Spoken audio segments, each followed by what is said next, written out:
suppress it. Yeah, and you're perfect. Ladies and gentlemen, welcome back to the True Life Podcast. I hope everybody's having a beautiful day. I hope that whether you're in Germany, whether you're in Hawaii, whether you're in the future, or if somehow you're listening to this in the past, I hope you're enjoying your time.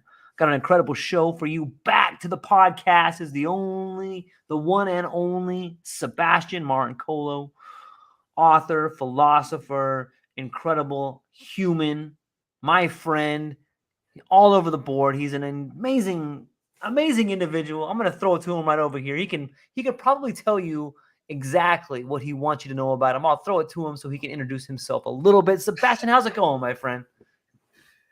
I'm great, thank you. Hey, thanks for the introduction. You forgot about my friend. Hold on. Oh, which one? Let's see. Yep. That's Rody.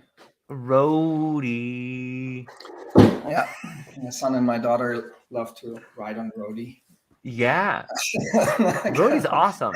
I wish they had Rody when I was. Yeah. He's on the show with me today, and he will answer all of your questions better than I do. He's more in a meditative state, and he's always balanced. I love it. I love it, man. Yeah. You know, we always talk. We always get into these awesome conversations. We've been talking a lot about cannabis, and we're talking a lot about altered states and awareness. And I thought maybe we'd switch it up before the show got started. Man, you and I were talking about the potential pattern recognition power of AI and how that might, in fact, help us understand medicine better. Man, would you take it from there? Yeah. I just said that I'm hopeful that we are now entering an age where AI can help us to generate evidence on how complex natural substances like cannabis or others hit various receptor targets in our brain and body, and how, and what they cause. And I think that there's a lot of computational power behind that, because so far we're generating a lot of evidence, or what we do in science is we're trying to stabilize compounds or stabilize substances, pharmaceutical substances. So we look at plants. That's what we've always done. We look at anecdotal evidence, or we look at what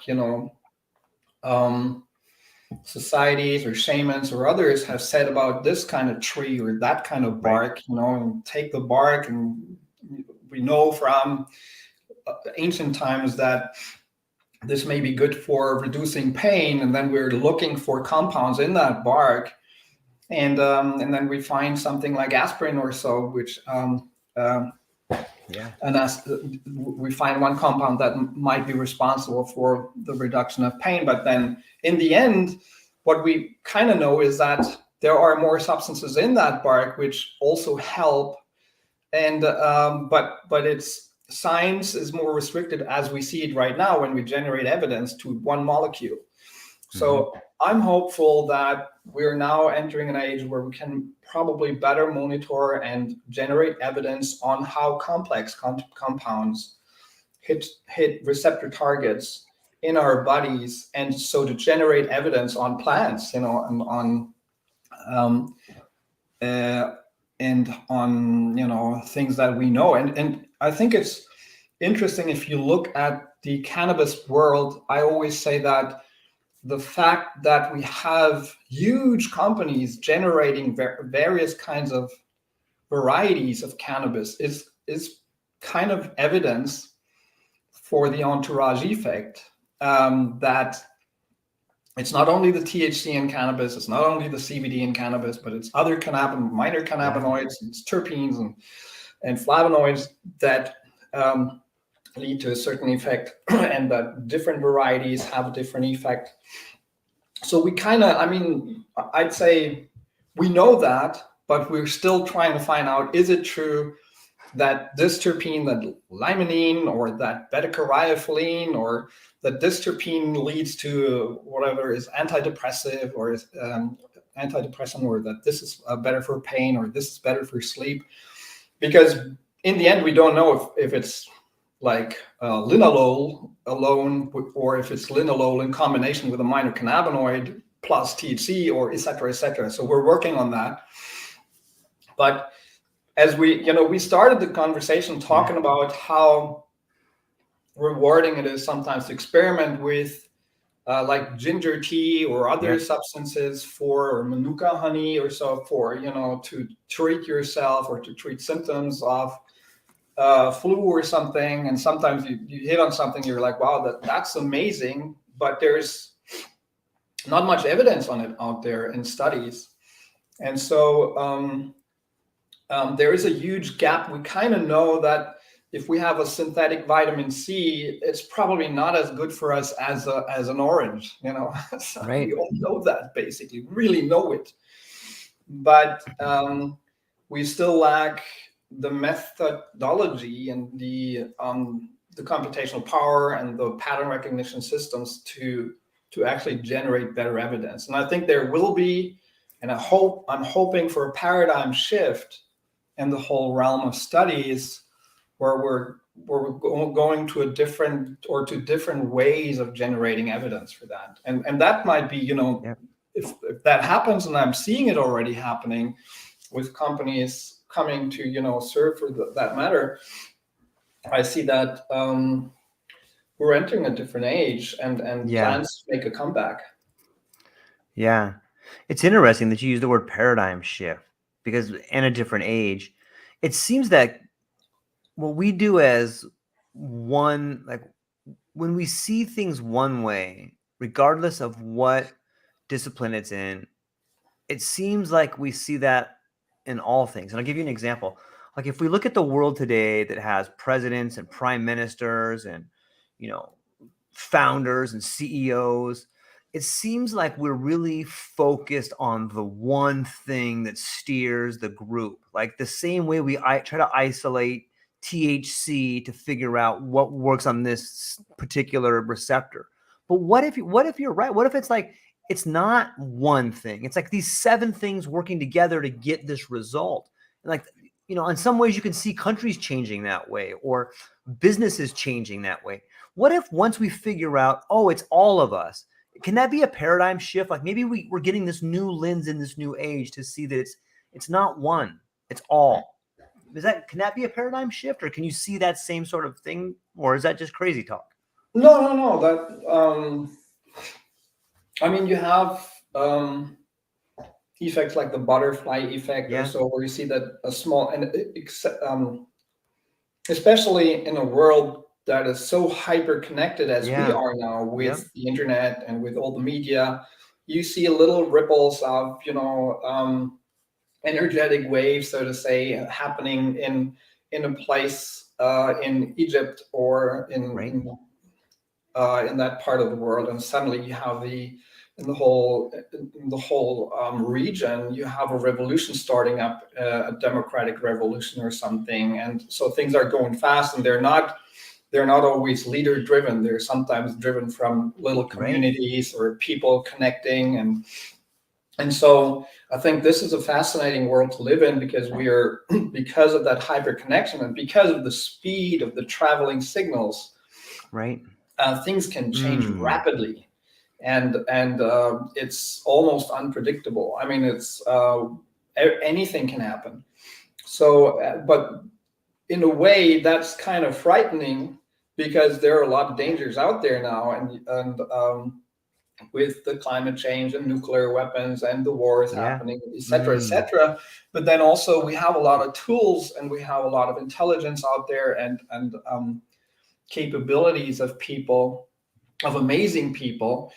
And we have the fact that even, somebody who comes up, even somebody who's not a big CEO, not a billionaire, not a president, not a Nobel Prize winner, can start a revolution in Africa, because he uses the internet to build like a little windmill for his village to generate electricity. And then, thousands of communities do it, and they change, a lot. So I think that gives me hope. And I think it's a very empowering empowering perspective on what's happening in the world, because you know that you can make a difference, especially if you're connected to people, especially if you start interacting with others, and we're not isolated. So yeah, it blows my mind to think about how connected we are and how ripe for good ideas are out there. It seems like maybe not everyone, but it seems to me like the it's opening up for individuals to have decisions that can make big changes in the world. You know, like you said, if somebody comes up with this idea, they put it on the house, now they have a windmill. Like that could theoretically disrupt the general dynamics on some level. Maybe not general dynamics, but like you understand what I'm saying. Like an individual can come up and not get snuffed or pushed out of the way. And they have the real resources in front of them to begin building their idea, unlike never before. Yeah, absolutely. And so I looked into chaos theory a long time ago, and that's by the name of it, we think that it's a theory. It's a theory about dynamics that we see as chaotic and not predictable, but to a certain extent, there is a very complicated mathematical way to describe those systems and to look into things like the butterfly effect and other effects, or to look into what's called strange attractors, and where the systems tend to move to, and and I think we live in a world where we have to expect a lot of surprises, and we should always think of ourselves as being able to have a big effect on them. Yeah. And which is, for some, it's paradoxical, because also very often we feel so overwhelmed by everything that's hitting our senses, because it comes through, everywhere, with the media and with and we feel disconnected because we're not seeing the world anymore, or we're not meeting people anymore with Corona, etc. So we're always staring at screens, and we're talking to phones, etc. But we are hyper connected, and we can meet, and we can make a difference. So it's fascinating. It's a fascinating time, rapidly changing, and I think we in Germany, we same in the States. People went on the street now, like by the millions, I think, in the last weeks, because they found out that the right-wing party AfD collaborated with neo-Nazis, basically, and other like really right-wing forces to think about how to push out people here, how to deport people by the millions from Germany. Whoa. In secret meetings. So now finally, they're waking up, and people are like, enough is enough, because that party, the AfD, is under observation by the government. In some parts, it's already classified as radical and as right-wing radical,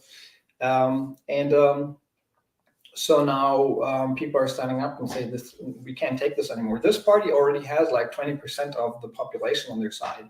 So and now you can see how, because of those connections, because of social media, also people are becoming more aware of it, and they're standing up for their rights. So that's a good thing. There are a lot of other things that are not good, but we should be hopeful, and we should also always, if you feel like you have no power, or you feel like overwhelmed, get active. It's in your hands. One individual can make a huge difference now. Yeah, it's true. As a philosopher, do you look back on the past, and maybe you have some particular philosophers that you really admired, or you still admire today? Do you see the potential for chaos or war on the front as being elevated these days, or is it? I mean, is that on your mind at all? Being over there and seeing the far right come out like that, or just seeing the way the world is right now as a philosopher? Do you think that we're closer to war than we've ever been before, or do you think that's just how every generation is? I think we're getting very close, and of course, if you think about from a German perspective, if you think back to the Second World War and to the First World War, now the situation is, of course, much worse because we have all over the world we have weapons of mass destruction. Yeah. And if you're thinking about what happens if somebody drops a nuclear bomb somewhere, how will the population react? How will the world react? Will it radicalize everything? Are we prepared for that? That's, of course, a frightening vision. And but if you think about like the First or the Second World War, and how, especially in Germany, the younger generation, they were running, like they were frantic. They were like happy to run over France and to kill people because they thought it's the right thing. They had basically only one source of information. So propaganda had a really strong hold on them. And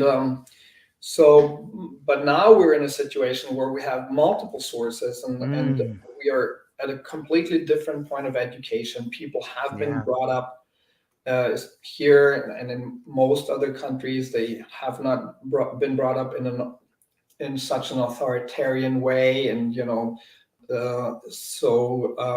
the educational system is different. So we have different resources. So it's sad to see, and I think that's something that nobody predicted 20 years ago, that in countries like China or Russia, they're closing. So because we thought, we have that connectivity now, people can look all over the world and see what's happening and they get their information, but they're closing their systems to their propaganda. So that's a problem, of course, and also in the Western countries. I mean, you see the media landscape being dominated by only some big conglomerates of companies or huge leaders who bought the media and then kind of dominate the opinion, make the opinion pieces, etc. So that's a problem, but still we are at a different point all over the world. So we have the resources, and that gives me the hope that we can get out of this situation. That's one of the points. But we have to be aware that we're close to we're having big problems. And we need to act. What role do you think? And it seems to me that when you look at, and I don't know for sure, but it seems to me a precursor to war is usually national finance versus international finance. Right? That seems like a problem, right? And that seems like what's happening right now. It's like people are jockeying for control of the centralized power of money. What do you think about that? Yeah, I mean, of course, you see that in the Second World War, especially with the whole crash in the N20s, and then the mass, like lots of people having no jobs, etc. And then the radicalization of the whole society. And here now you see, of course, that the middle class is going down, like in the States. I mean, we're the accumulation of capital in just 1% of the population. That is something we should think about more. And the problem, I think, is that a lot of people get distracted and they don't understand those dynamics. And that politics, no matter what politician from the so-called left or so-called right, they're all serving the system because they're kind of in a way get bribed, and then once they're in the place of power, they make sure that rich people get away with paying no taxes, etc., because otherwise they couldn't even get up in the system, no matter where they come from. Yep. And then, and then it's the foreigners coming, and then, then people tell you it's the foreigners coming. It's because we're taking refugees, or it's because of the Mexicans coming over the border. And I always tell people, of course, there are problems with people coming from different countries, but I don't think that economically that's the big problem. Because a lot of these people bring abilities and they help the country also. I've been in a lot of projects helping refugees also, and or as a photographer. And I always compare the situation to if you break it down in Germany. I'm not sure if we talked about that before. If we break it down in Germany and say, okay, we have I think 82 million people here. So let's break it down to a small village of 82 people. And now, if we talk about 1 million refugees, that's one person in that village. So we just shrink it proportionally. So now let's say we have a village of 82 people. Some of them are super rich, like 3. Some of them are rich. Some of them are really good middle class. And in Germany, some of them are poor. We have poor people also. And I couldn't give you exactly now the statistics on, how many people you have in there, but you get the idea. Now you have another village over there, and that's burning down for some reasons, of war, whatever, natural catastrophe. And then one person, which would be 1 million refugees in the bigger picture, one person comes over to that village. And then there are some people in that village, some media, some people who tell you, all our fucking problems are because of that guy who also has green skin and not blue skin, right, like we do. Right. And, it's ridiculous. So we have to feed that guy now? All our problems come from that guy. Really? So, your question, of course, is right. We have to think about another paradigm shift in how, because I think it did sink in. Yeah. And especially in the States, I remember it did sink in that we feel that it's natural, that this system is as it should be, that there are billionaires and they shouldn't pay tax and it's all okay. And because if we make them pay tax and they go to a different country, and then we don't have, the factories here anymore, and we cannot, survive in that. No, we need international rules for the system to be just and for a better distribution of wealth. So we need completely different rules in place. I always remember when I studied in North Carolina, I walked down the street and I saw some people who lived on the street, and a guy who was literally sleeping on cardboard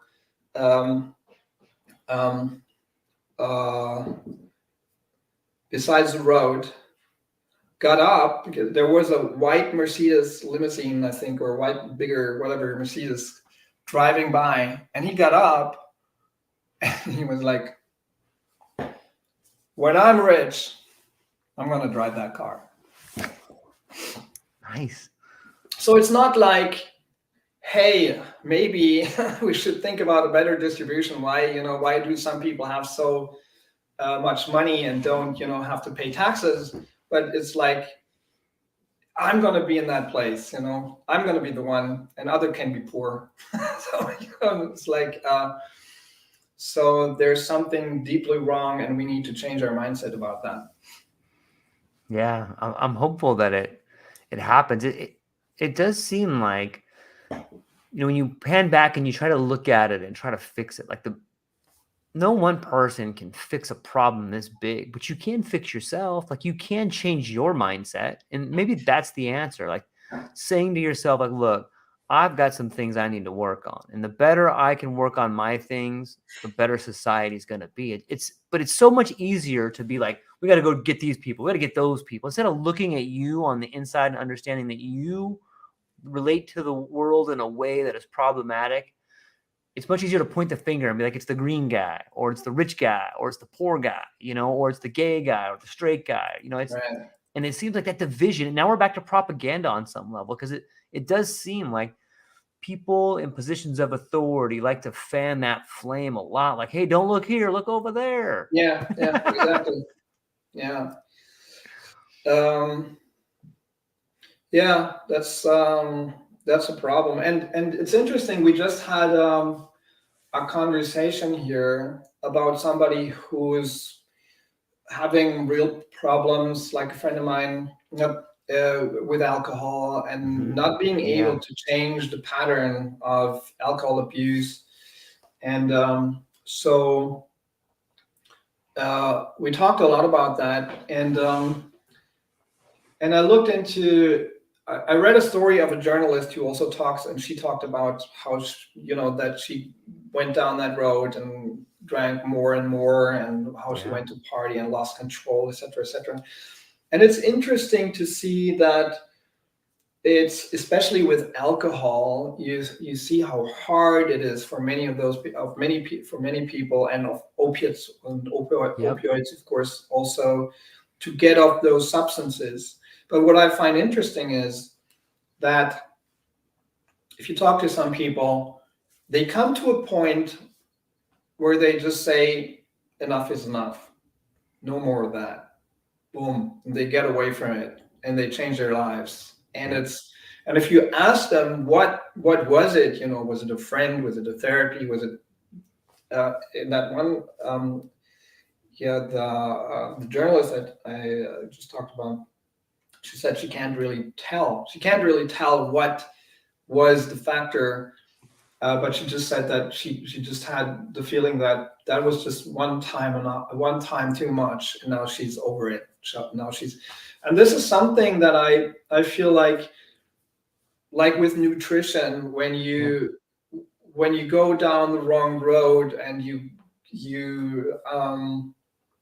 eat more to satisfy whatever needs you have, but you can't satisfy them. You want to have pleasure out of eating and more eating, and then you feel miserable in your body, and to compensate for that, you eat more because that gives you pleasure, etc., etc., and you go down that vicious cycle. Then I think at some point you might feel so miserable, and you might have a vision or an idea of something else that you just flip at some point. It doesn't necessarily happen, but it can happen. And I'm hoping that in our society we come to that point, because it's going worse and worse. I mean, in Germany, for instance, we see the rent going for apartments. I mean, the prices are the rent. People cannot afford apartments anymore here. It's insane how the prices went up in the last years. So, and at some point, you're like, okay, I'm working now most of my time to just pay my rent.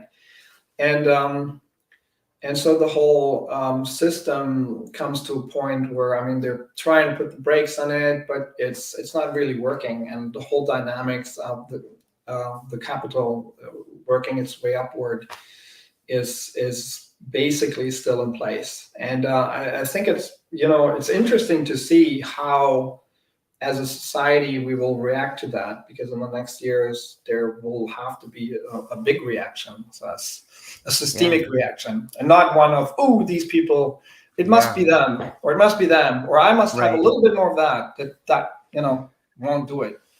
Right. That illusion would be shattered, because it's not them, and it'll be way too, you cannot paint those people in that direction anymore. And I think that on some level, it's interesting that we talk about the drugs that people have turned to in the past that allowed them to sleep in the hollows of the doorway of despair right there. I think that on some level, if we can figure out, like your book Elevated talks about, to understand how to use cannabis as a tool for mind enhancement or psychedelics, it seems that these particular methodologies, teachers or exogenous neurotransmitters, whatever you want to call them, it seems to me like they're calling to people in a way that is helping people find their way out of crisis. It's almost like a light at the end of the tunnel for people. And I wasn't around back at the last war or even in Vietnam, but it seems maybe in Vietnam, like, you started to see some of these particular, be it psychedelics or marijuana or cannabis, like it started changing the way people saw stuff, and maybe that's what we're on the cusp of again. If history moves in a helical pattern, maybe we're on that cusp again, but now we have these things in front of us. What do you think about that? Yeah. Well, I immediately think of two times in history where you could see a cultural revolution happening, which is, and I wrote about it in my book, What Hashish Did to Walter Benjamin. Nice. Where is it? There. Yeah, let's see it. Show it. You got it. So it's also a collection of essays. Nice. And I'm showing an image of Walter Benjamin as he sits on the balcony and smokes a joint, which he didn't do. He probably just ingested it. But in this book, I not only explore how cannabis can change individual thinking and cognition in states like pattern recognition and abilities like focusing or so personal transformation or empathic understanding, but also I have a few essays in there that are on how the use of cannabis for enhancements, those enhancements might have changed society. And one is about the early evolution of jazz, where I believe and I argue that we all know that Billie Holiday and Louis Armstrong, who was very, very illiterate about it. I mean, he wrote really about his use of cannabis. He said his autobiography could have been called Gage, which was the code word for marijuana, because he was a daily smoker. And I highly recommend reading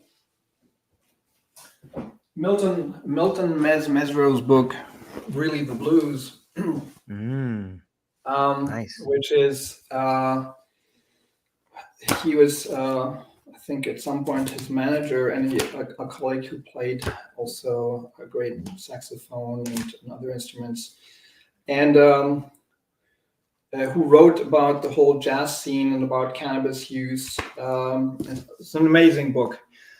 And I believe that if you look at the transition from blues music to jazz musicians really moving from the South to places in New York or the other big cities really had to work under tough conditions. And I read stories about, how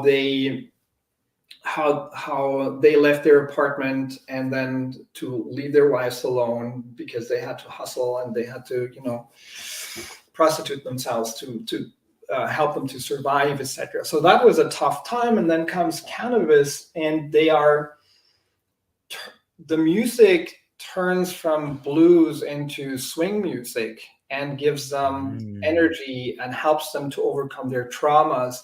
Wow. Helps them, and that's in really the blues, Mesro, how they're connecting on stage empathically, how also they're connecting to the crowd, how white and how the black jazz musicians and white people in New Orleans connect in clubs, even during a time of the Jim Crow laws, which was the problem then, because people like Harry Anslinger said we need to we need to crack down on that can't happen, and how cannabis helped them to how cannabis got people like Louis Armstrong in the flow and helped them to scat and to improvise on stage and go fast, like you see it in the whole hip hop community still. Yeah. And and that led to a huge change in society. Suddenly there is a vibrant music, which is still, in terms of think of cultural heritage, which is still one of the most important things I think coming out out of the States also, the whole evolution of jazz, and the early evolution of jazz going to, with the swing and the vibes and the dancing. It's like an explosion of joy, creativity, empathy, and brilliance. And that's amazing to see. That we tend to forget that because people don't know the details so much about that. But there's so many jazz musicians who smoke cannabis, and we have people like Milton Mesro, who was famous for his mez rolls, which were like really high standard cannabis joints. He was also a dealer in Harlem. And so that was, for instance, that's a very interesting story to look at. And then, of course, it's an interesting story to look at how cannabis and LSD and other substances led to what happened in the 60s. I mean, that's a big discussion still, but I think it's kind of obvious that some of those things happened there. And I wrote I'm not sure if we talked about that. Did we talk about the LSD conference with Albert Hoffman that I went to? Yeah, where the guys got up and people were dancing, and everyone kind of looked at them like they were freaks. And then all of a sudden, that's where I felt all that, where everybody's sitting there, and then suddenly there is this music, meditative, and it's kind of opening people up, and suddenly those strong, like the invisible inhibitions of people and the values they have, suddenly everything is kind of shaken up and breaking up, and people start moving and doing different things, and suddenly the whole crowd is different.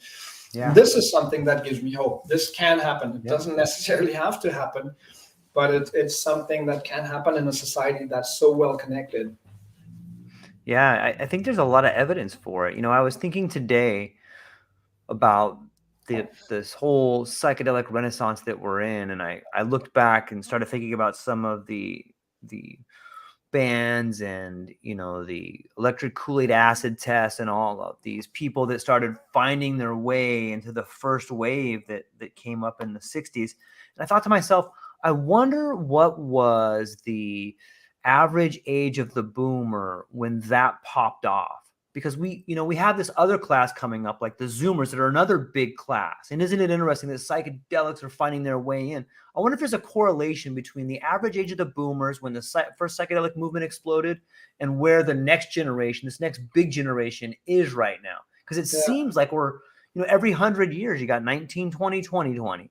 You have like these big, and even that book, The Fourth Turning, talks about these generational patterns that happen. It's interesting to think about. What's your take on like that generational rhyming, especially with psychedelics involved?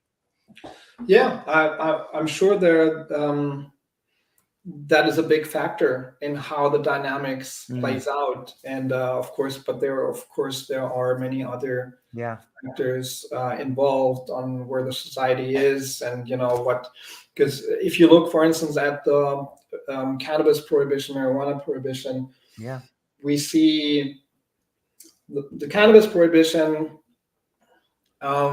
especially in the States.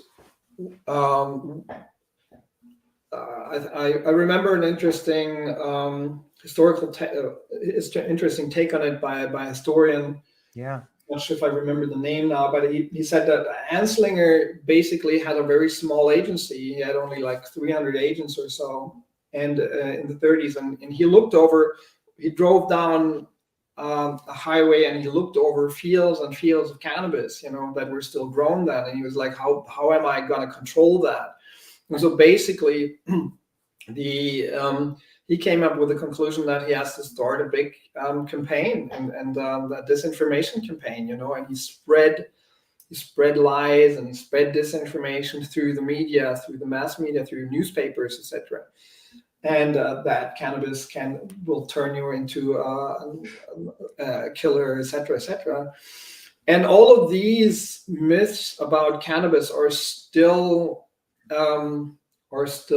active, and they still have their effects today. So I think if you look at what you were talking about, those generational observations and the age observations, I'm pretty sure you're totally right about that. That's a big factor, and we see Yeah. things coming back, and we see that being a factor in the dynamics. But then, for instance, it's also a factor in the dynamics of how societies have been taught about things and how disinformation has been spread, and how these little bits and pieces of disinformation are still active in, keeping people from doing things, so I think it's a very complex equation to look at when you want to really look into the dynamics of all that. But we should never forget two things. First of all, is what I learned through Ronald K. Siegel is all kinds of animals are using psychoactive substances. Ants do it, elephants do it, birds do it, goats do it, and they do it for certain purposes. So in evolution, we're not special as humans. So we have a connection. We are using psychedelics and other substances for certain reasons, and that's really one important thing. And the other one is that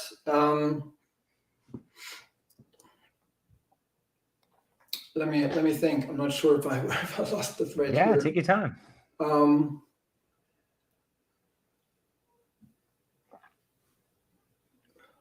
Yeah. So connected with that, let's put it this way: psychoactive substances bring various enhancements. Even alcohol. I just talked about that with somebody. For instance, alcohol, for some people, alcohol helps them. If they drink alcohol, it helps them to focus, to get in the flow, to lose their inhibitions. Yeah. And so these are all things that help, that are kind of universal. I mean, it's not individually the same, but some people might say, I remember my philosophy professor said that he works best when he has had half a bottle of scotch. World famous professor, and he said he's really focused. He's in the flow. He can think. He can write. He's at his best then. And which is not my recommendation for alcohol, but which is just to say, if you want to understand why people use it, or even abuse it, or even die on it, they might do it because it helps them. Think Big Bang Theory. What's that guy's name? Who's Raj? Who's using it for his anxiety, social anxiety, etc. And so this is also a factor that's always there, that people are looking, like the evolutionary perspective and on the individual perspective. If you look at how people are using those substances, they help them for various things. And you then have to look at the society and what the society imposes on people. We now have a lot of stress. I mean, people are stressed by the informational environment, by the demands of modern life, by the velocity of everything happening, the changes, by not being able to support a family, by losing a job, etc., etc. Yeah. So one of the things that they're looking for is something to help them deal with the stress, to cope. So then the society turns to, or a lot of people turn to cannabis because cannabis can help amazingly with stress. And then others come and tell them, you have a problem with cannabis. Well, maybe not. Maybe they have a problem with the stress. Yeah. And maybe the cannabis then can be maybe they get into an escapist use, which can also be a problem and reinforce the problems they already have.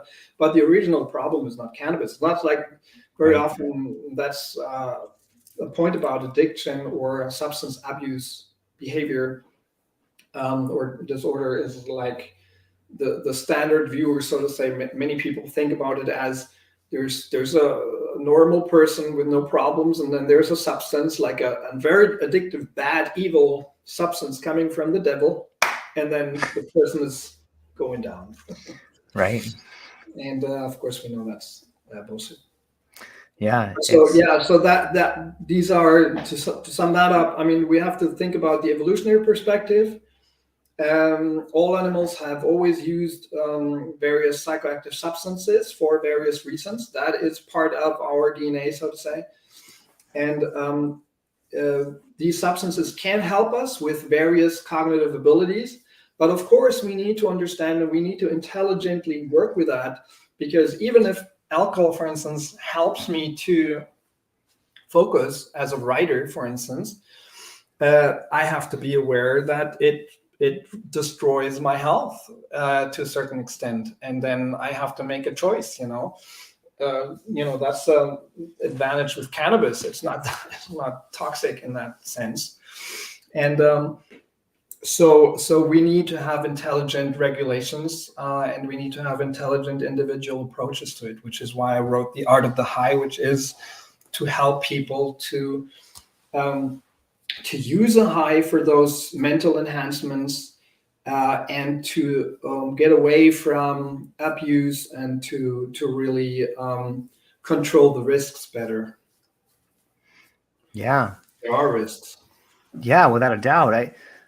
It's interesting to think, when you say that there's risks and we talk about these different substances, or we talk about this substance coming from the devil, the word relationships comes to mind. And I think about, I used to smoke a lot, and then I used to dip sometimes. And, it's really tough to quit those things because they're pretty addictive. But what I did is I just changed my relationship to it. I started growing like this Hopi tobacco, and I would chew some of the leaves. And in doing so, I fundamentally changed my relationship with tobacco. It used to be my relationship with tobacco was sort of this synthesized, semi-organic substance because it had so much stuff in it. But when I started just growing the plant and then chewing the leaves, like on some level, it helped me. And with, having leverage on myself, like, look, I got a family. I don't want to smell like smoke. Like you have the leverage on yourself, but you also change your relationship with the substance. And in doing so, you change the way you act together when you're with that substance, or how you consume that substance. But it's changing your relationships with everything. It's an interesting process. Yeah. So what would you say, what does that tobacco use do for you? And it's interesting because I think that my relationship with it changed. In the beginning, it was like a social function. Like I would have a cigarette when I would drink some beers, and it felt pretty good, and it was more of a stimulant. But then the further down the road I got, it was more of like, more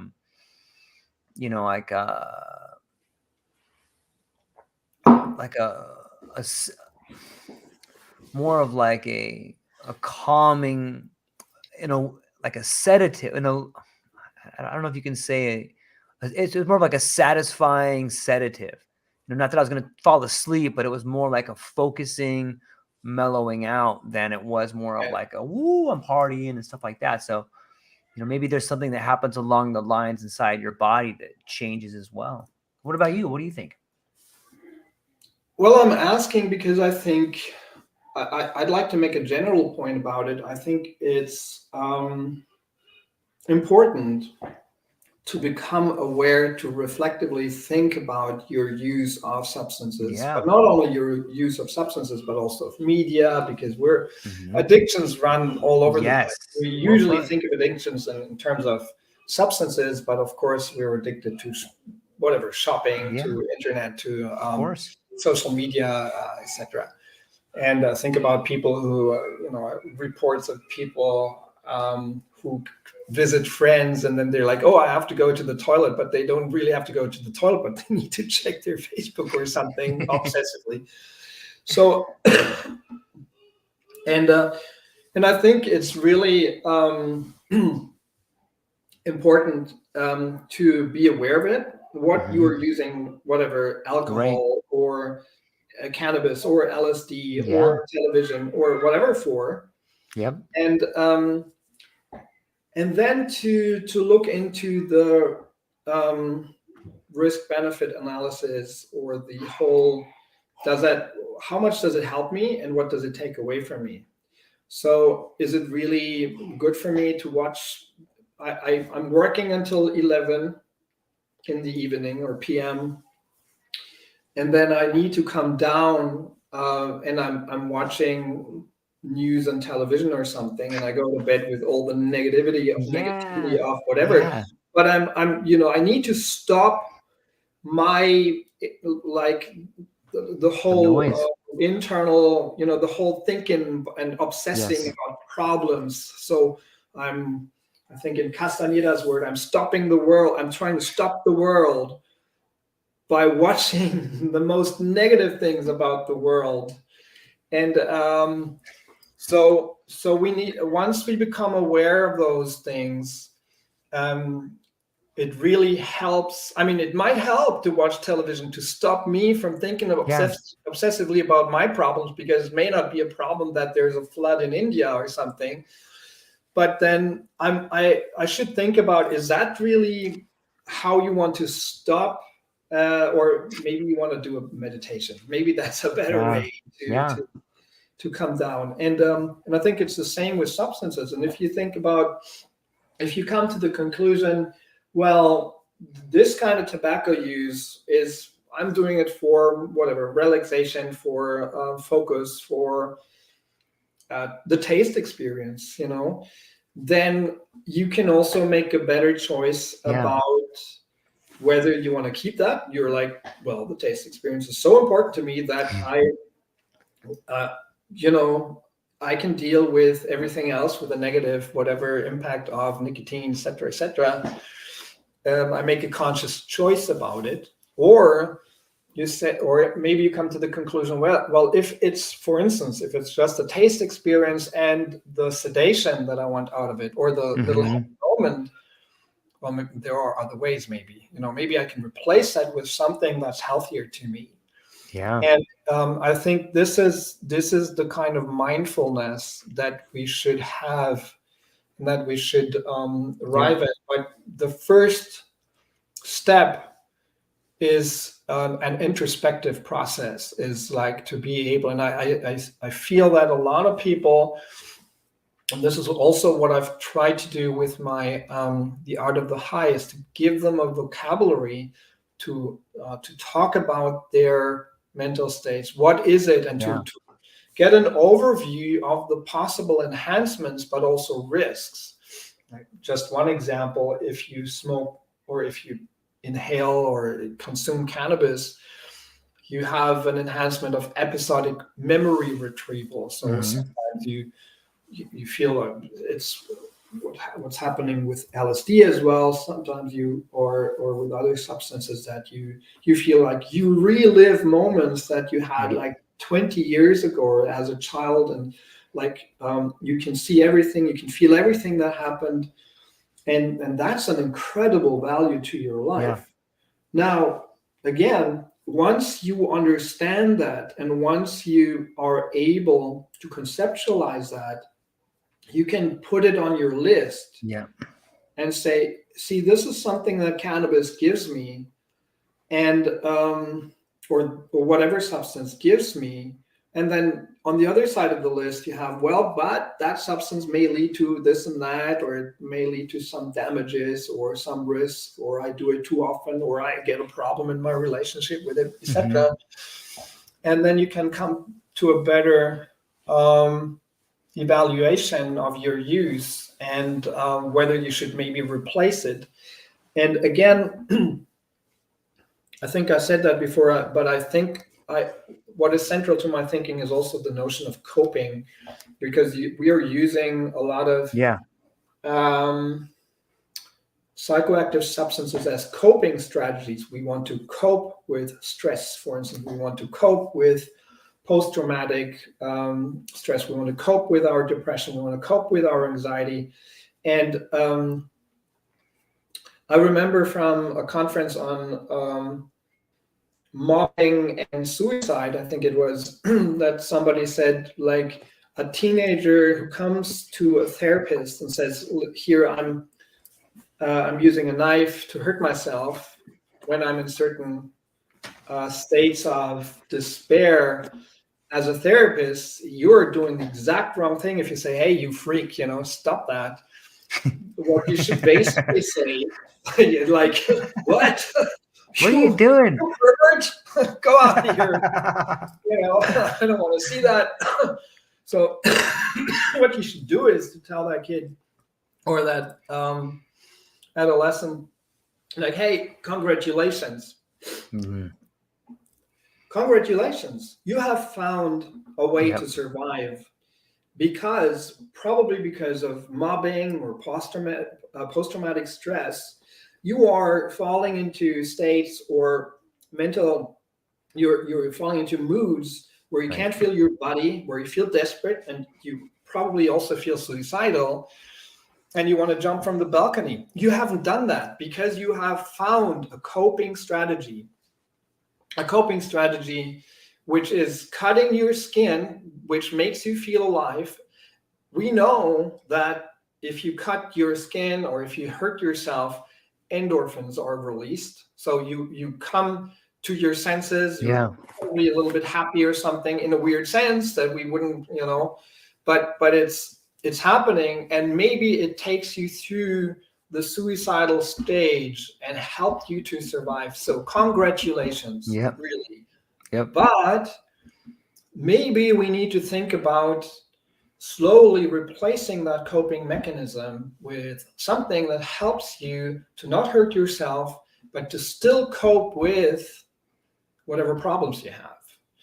And I think when we talk about cannabis, for instance, maybe cannabis is perfect for you. Maybe cannabis is not only a coping mechanism, but also something.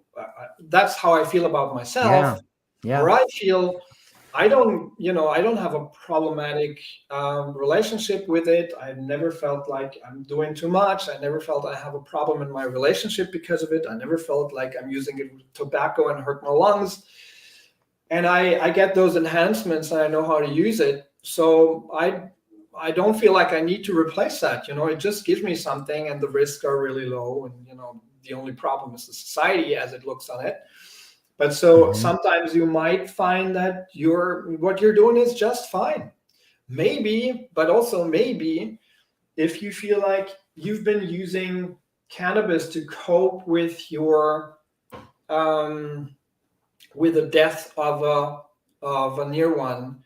And you've been smoking for a whole year, day in and day out, a lot, and that also kind of made you sleepy, and you're not really functioning at work for some reason, or et cetera. It helped. Still, a therapist might say, or a friend might say to you, congratulations, you found a way to cope with your sadness. But maybe you should think about a different way now to enter into a more healthy relationship with cannabis. But then we first need to satisfy whatever cannabis helped you to do, which is probably, maybe, for instance, in that case, maybe you get a therapy and you think you have somebody to talk to and get through with your trauma, with your sadness. Sorry. And maybe cannabis will stay part of it. Maybe cannabis is the right thing for you to go through it. Maybe that is it. Maybe you find something better. Maybe you find meditation practice to help you with that. And then once you've done that, maybe you get back to cannabis and you say, hey, now I'm open for different relationship to cannabis. And now I don't need it anymore to cope with my sadness. But now I'm using it to get high, have a great evening with my friends, enjoy a meal, have a great taste experience, complex taste experience, be creative in the kitchen, listen to music, hear new nuances in the music, generate ideas for my novel that I'm writing. And I'm doing that once a week and I'm fine. So I think, I believe that a lot of people are already using cannabis, alcohol, MDMA, for many more reasons they could probably tell, and that society would admit them, Right. They're using it for empathic understanding, for connecting with other people, for connecting with their bodies, for de-stressing, for addressing their fears, for disinhibition, for etc. There's such a long list, but we need to become, as a society and as individuals, more aware of what does this kind of substance give to me, and am I fine with that? Is that okay? Is that a healthy relationship? And should I stay with it as it is? Or maybe I can, maybe I need something different for my stress, for my pain, for my whatever. And then I enter into a different relationship with the plant. So that's very also non-judgmental, because a lot of people, I think, have come up with great coping strategies. Of course, society mostly tells them, you're a freak, you're a criminal, and you have the problems because you don't have problems because your alcoholic dad told you you're an asshole and he put you in the cellar for days, etc. That's not your problem. Your problem is that you're taking cannabis, my friend. So that's my perspective on how people use psychoactive substances and how they self-medicate, and how they not only self-medicate, but how they use it also for inspiration and other things, and enhancements, and to lead a better life. I mean, they're to connect with other people, to be in a group of friends, to be better people, to be more outgoing, to be in the flow, etc. But then I always tell them, think about yourself, develop the tools to reflect on yourselves. Your friends will help you take their feedback. They're not the only ones, but it's always good to have people around you to tell you, hey, I know you're really funny when you're drinking, but I have a feeling it's getting out of hand. And so take that advice. If necessary, take the advice of selected therapists. Problem is with therapists that some of them have their prejudices, and they will put more shame on you than you'd need. But there are good people out there, and then it's our responsibility as individuals and as a society to come to a healthier relationship with psychoactive substances, because they are amazing tools and they can be used for amazing goals. Yeah, it's well said. There's also an interesting thing that happens when you begin seeing the world in a different way. Like maybe you start a relationship with cannabis or psychedelics, and you start seeing, or you become more aware of what's happening. Like, I don't want to do this anymore. Maybe instead of quitting cannabis, you quit your job. Right. That can make people, that can make people around you a little nervous, and then they want to recondition you. Hey, what do you do? Well, look what you just did. Is this fair for your family? Look what you just did, you knucklehead. This is all wrong. What they're really saying is like, you're making me pretty nervous over here, thinking I'm doing the wrong thing. Yeah, absolutely. And that can be hard if you're the individual who like had this glimpse of clarity, like, oh my God, I can't do this anymore. And then all of a sudden you stop using cannabis. You're like, okay, maybe I just was using too much cannabis. But really what you saw was a better future for yourself. And society, sometimes it doesn't. Psychedelics and cannabis are a substance that make people around you flip out when you take it. I just had an interesting conversation yesterday. I went to a family reunion, 90th birthday of my aunt. Oh, congratulations. And I talked to somebody in my family who's a psychiatrist. I met her for the first time, and she told me, oh yeah, I heard about your book. I'm kind of like, I don't know, because in Germany, so especially the psychiatrists, I know that from working in the medical realm, the psychiatrist associations are very critical about cannabis and addiction, cannabis and psychosis, etc. They are like they're really They drink the Kool-Aid. They're rejecting the whole issue. They're like, no, you can't even appear on our whatever. We That's tried so to get crazy. in a discussion. They were like, we don't even want to hear about it. It's like, That blows my okay, mind. all right.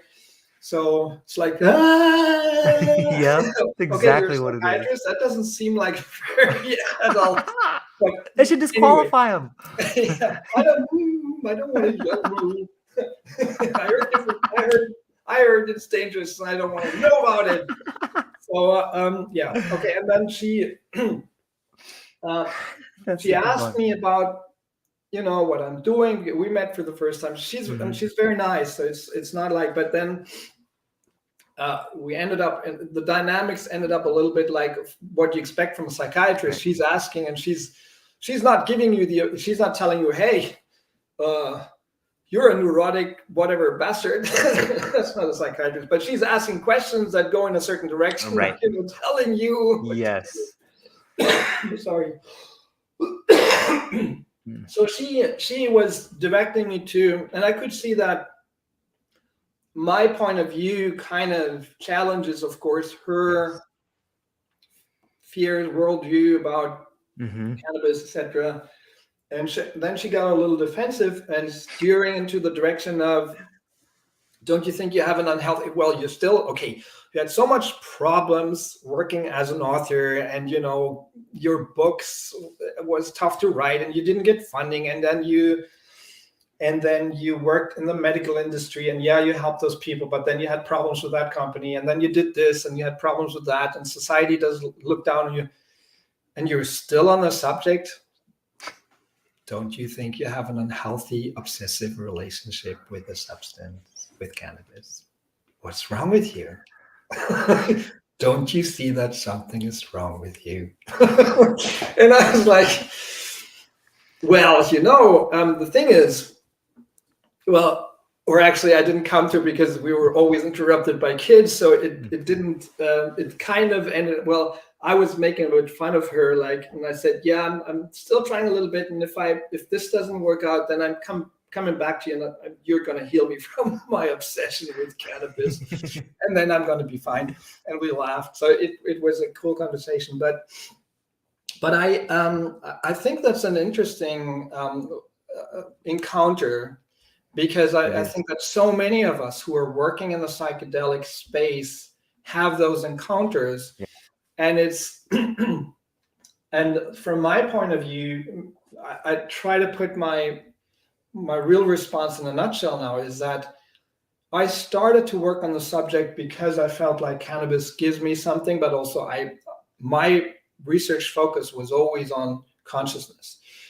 Then I found, reading all the literature that I found on it, that cannabis can lead temporarily to all those enhancements of empathic understanding, introspection, pattern recognition, attention patterns, episodic memory retrieval, fast associative thinking, creativity, the sexual experience, etc., insights, spontaneous insights, a really interesting phenomenon. This was the focus of my first book, High Insights on Marijuana. And then later I got more into the endocannabinoid system, finding that this is that we have all those modulations probably because cannabis affects one of the most, if not the most important system for maintaining health in the body and mind, which is the endocannabinoid system. And it led me to my research coming to the hypothesis, which I have been elevated, that probably we underestimate how important the endocannabinoid system is in the architecture of all those abilities: pattern recognition, memory, episodic memory retrieval, empathic understanding, and that the endocannabinoid system might play a huge role in that. So as a scientist working in the field of basic science, which I had to finance through other jobs because, of course, nobody gave me money for that, I found it hugely rewarding because that took me into the nature of consciousness more than anything else that I've done. And I had the privilege to work at to learn from the best in that field. And I'd say this was a really rewarding, not only personal rewarding, because I had those enhancements myself, and I have some of my insights coming from cannabis use in those books, but also because as a scientist, I'd say this took me to a route of understanding the human consciousness, which was amazing. And I hope that I can transport some of that in my books. But also, as a philosopher, you usually don't expect to have a big effect on the world. You'd expect that maybe 200 years after you die, your book that says, maybe I should shoot that person, that moral philosopher says, I can't just shoot him because he has green skin. Okay. Now, and then but then, you write a blog, an expert blog, and people come back to you because it was translated to 5 languages. And somebody from New York writes you that he had a traumatic experience and cannabis helped them, and how your work has, affected him and how he's using it. And you see that actually have an effect on people. And then I worked in the medical industry and helped to educate hundreds of doctors. And I brought in doctors from Canada to Germany to really show doctors here who were not believing in the whole studies and etc., but they heard it then from doctors who had thousands of medical patients in the cannabis realm, who told them how it works, and they heard it from colleague to colleague. And then suddenly you see, okay, I started in 2017 when we had 1,000 patients in Germany.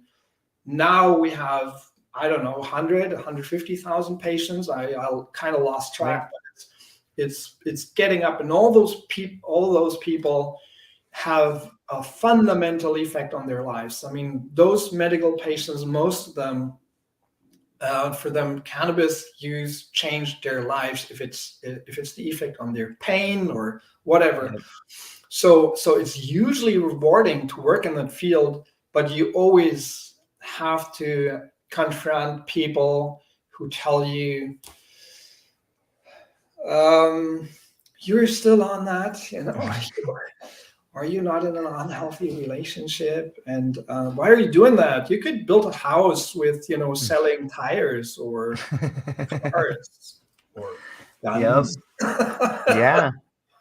Yeah. So I thought that was an interesting conversation yesterday.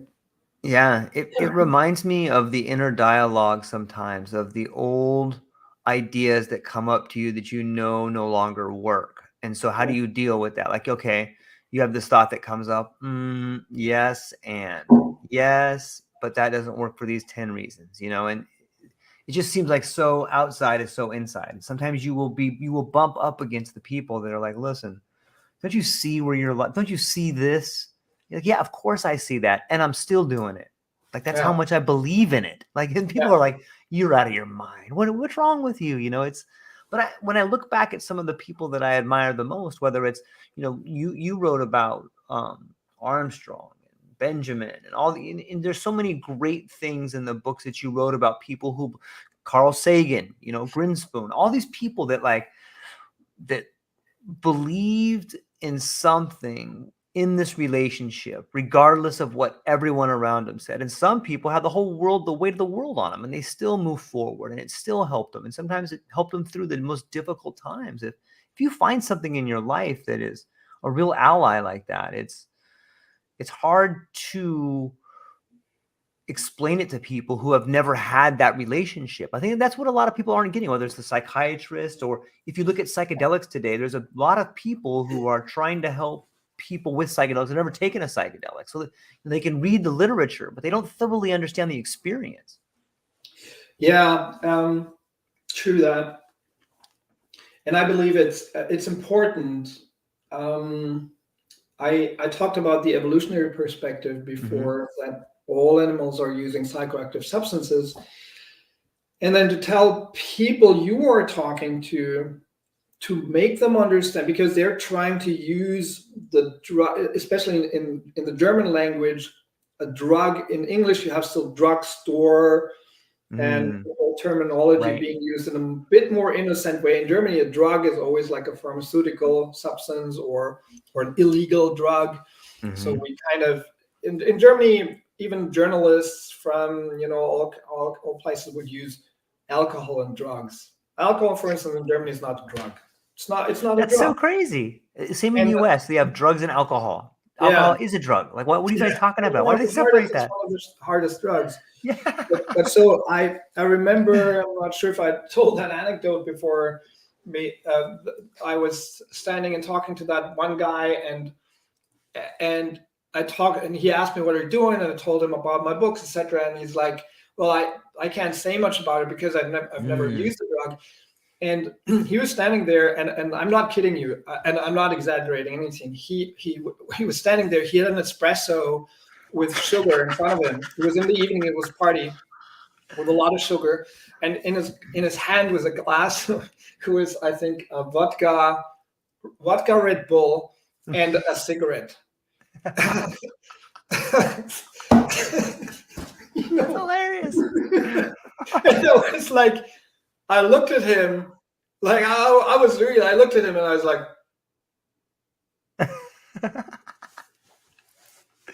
is there a camera around here? Right? You filming me? Really? You've never used a drug? And he's like, no, I've never used a drug. And I'm like, okay, let me take you slowly through it. There's caffeine in your coffee, and there are like a dozen other substances that could be called a drug, but let's keep that out of the equation. Then there's sugar, which is technically a drug, an addictive drug in your coffee. You're holding a glass of Red Bull, with vodka. Alcohol is a really strong drug. Red Bull, another drug, another drug. And in your cigarette, I'd say, conservatively speaking, sorry for that, there are probably like 60 substances which are addictive and mind altering and etc. So you sure? You never had it? And you're like, what you mean? And I think this is really important. We need to make people aware that even if they have never taken a drug, right, we have taken a drug. They're drug users, and I keep calling people drug consumers with a long history of drug consumption, and they always go like, "What? Like, what are you calling me?" And I'm like, yeah, you're a drug user with a long history of drug abuse. Because if you belong to 1% of the population or less than 1%, then maybe not. But unless you're a weird, or unless you're a really outstanding person, like some case that is really rare to find, you're using sugar, you're using caffeine, alcohol, or cigarettes, or whatever kind of substance, and we need to make people aware again that they have altered mental states, bodily states. They're influenced, and that's what we all do. We influence our moods and our wakefulness states and our sleep and we use food and drugs to modulate mental states and modulate bodily states. That's what humans do, and that's what animals do. Koalas know how to eat certain leaves of a tree. I don't know, eucalyptus or something. I think it is. I think so. They know how to use certain leaves. I'm not sure if it's the older leaves, I don't remember exactly, to down-regulate their temperature. If it's hot, and if it's too cold, they're using the younger leaves or other leaves. They know exactly how to do it to get their body warmer. So, I think we should at least be as intelligent as koalas about our use. Yeah. I'm really sorry. I need to. No worries, man. I think that's a good spot to leave it, man. I love talking to you, Sebastian. I love where our conversations go. And I love the fact that And yeah, every one of our sessions have gotten to be a little bit more intimate and a little bit more, they're just wonderful, man. And I really appreciate your time. But before I let you go, man, maybe you can give people thanks like for the giving me amount this of space. Yeah. Before I let you Sorry. go, man, can you give people a taste of the books that you've written? Maybe if you have a few right there, maybe you can show them up so people that are watching can see it. Yeah. And I would love for people that are listening to get to hear the title so they can go out and buy them. The books you've written have been awesome, man. And I want people that are listening to this, or people that are looking for speakers, to really understand the brilliance and the pedigree that you have, man. Oh my. Now you set the bar too high. That's how I do it. I can only limbo below that, but I'm trying. Okay. Quick run through. This was the first book that I published, High Insights on Cannabis, and it's kind of like the foundational work for things that I've done later. And it focused on, that was the first phenomenon that I was interested in, insights during a cannabis high, like the aha effect where you're like, whoa, I suddenly have an insight. And I looked into the whole insight psychology, but looking at that effect, I found that I need to look at all the other cognitive effects a cannabis high has, as like on pattern recognition and on your attention, and how the combination of all those cognitive effects combine to, under certain circumstances, lead to insights. So that's not available anymore. It's out of print. And then I almost got a really big, that was in 2010, I published that. And then I got a literary agent in the States who wanted to really put that out. And at some point he said, oh no, but you're writing also about your own experience, you're prejudiced. I'm not taking it. And it kind of never really hit the market. Then I thought, okay, I need to do something different so that I can actually reach a broader audience. And I wrote the positive potential of marijuana, which could have been also the positive mind-altering potential of marijuana, because this is not about medicine or medical uses, but it's really also focusing on, again, like slowly here, just on how cannabis can alter mental states. But it's essays, and it also has an essay on prohibition. It made in 2013 made a huge splash in the media here in Germany. And I thought a lot about how do I write this book, and I put it in shorter essays. It's much easier to read, and it contains a series of photos that I've taken here, for instance, of a cannabis seed. Oh yeah. And then on another cannabis seed, where I wanted to show people also how different the genetics are, even on the visual level. It's easy to see that that there are different varieties. And so the photography helped me a lot to explain many things about cannabis that helped my my message get out my message. So, and also the photography helped me to get in the media. And because if you look at the media, also the imagery is always the same about cannabis, like people smoking a joint and very stereotypical people of, etc. So I wanted, that was important for me also to put out different imagery, and imagery that's much more enlightening and giving people a different sense of what the whole thing is about. Then I published The Art of the High, your guide to using cannabis for an outstanding life. No, that's not true. I'm sorry. How dare you? That came out before 2015. What Hashish Did to Walter Benjamin. I talked about that book before. It's also about, it's like 20 more essays on cannabis, including an essay on Carl Sagan and about John Lennon and the body image perception, for instance, but also about how cannabis probably affected society through luminaries like Benjamin. Yep. Then came this one, The Art of the High, in 2021, which I published also in German and English, and it's a guide to using cannabis for an outstanding life. So it's a very short and easy reading that introduces readers, beginners, but also experienced cannabis users to it's like a really how-to guide, how to use cannabis for various mind enhancements, including something about dosing and something about choosing varieties and sativa indica, and if that still makes sense, and and those information you need to make a decision on how to use cannabis. But it's also, again, it's not about medical uses, it's really about enhancement uses. And the last book I published in last year for Hilarious Press, or with Hilarious Press, is Elevated: Cannabis as a Tool for Mind Enhancement, which is based on my German book High, on this one, but it's a much more in-depth exploration.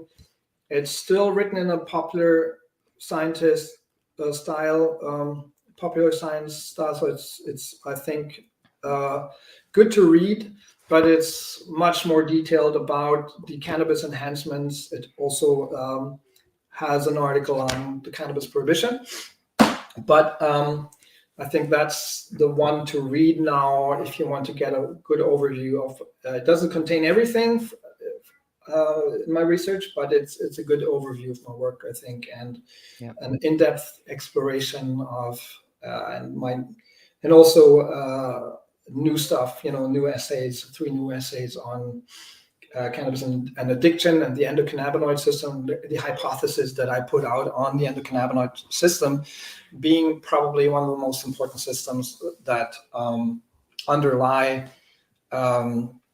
the most complex, and that's, I think, I'll leave you all with that thought.